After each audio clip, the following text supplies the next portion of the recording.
And when I say circumvent, I don't mean breaking a law, but be an avenue of let's say, when instead of being what they call the classical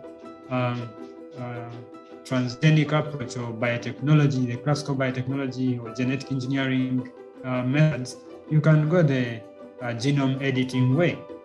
But that shows that if this law were to stay shelved, it means that there are technologies that are going to overrun it. And I think that again creates a problem for one, the regulator or the policy makers, and maybe the other, I would say the supervisors for that matter of genetic engineering in Uganda. It would create another problem of quickly working out another law that probably might also be shelved. Now, in my idea, I'm not a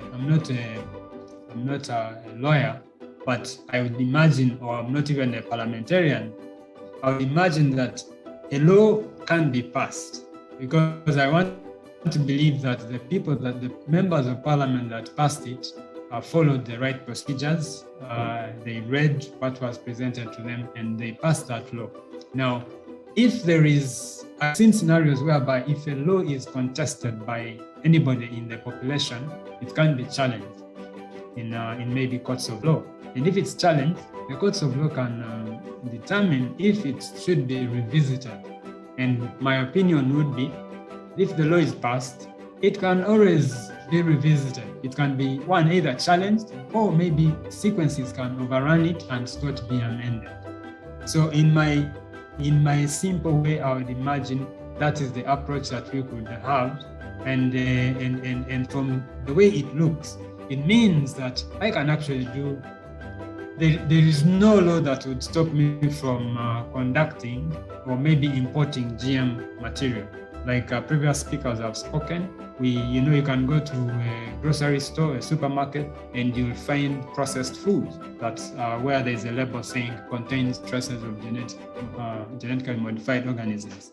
So because there's no such a law that would say do not import, but instead we have got to rely on the ethics of the science community to make sure that, one, we don't release them. And certainly we are abiding by the bioethics that we have, and also following the rules, but also following the biosafety guidelines. We have got to make sure that we create confidence amongst the developers and also confidence to the users of the technology. Now, in the absence of that law, and I think if you follow the reactions from the population, it actually means, it actually creates a negative impact. I mean, it nearly makes someone lose confidence in the technology or what the technology can do.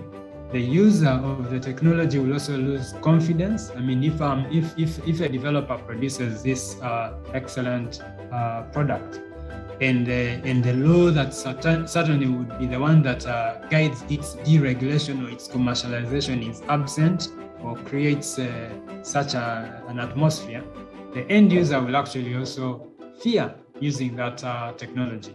I'll give an example. There is a fear in the community about uses of vaccines for various reasons. Some could be socioeconomic, some could be probably religious-based, and some could just be lack of knowledge, and you create that fear. Now, it is up to a regulator or up to another system that has got to instill confidence in that product by the public. So, having said that, I want to believe that, and I know that with increasing population, there's certainly going to be increased demand for food, for land, for many things, many amenities, and many needs and wants. And so solutions have got to be harnessed, have got to be taken, have got to be found for that. And biotechnology is one of those that will provide those solutions. And we've seen that biotechnology does not only, and we know it does not only harness or produce agricultural products that are able to survive the adverse environment or conditions or the pests and diseases, but we know biotechnology can also do a lot more.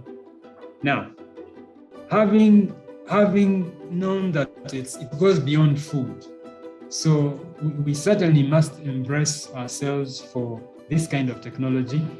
The challenge is, I think now with the title of the discussion, the challenge is now the absence of the law that is able to enable the developer and the end user harness the potential that this technology has.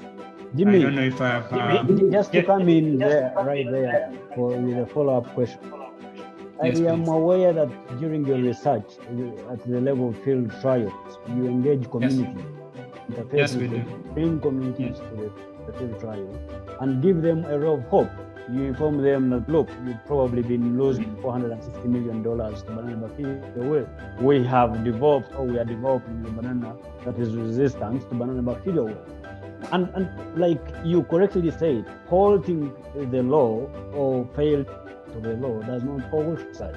I imagine you go on in various disciplines of your research, basic classical biological research, engage the same communities. How then does the interface look like? These same people, the consumers, get the users of the technology, who you promised to have the product available to them, are now not receiving the product you promised for many years. How does it look like? It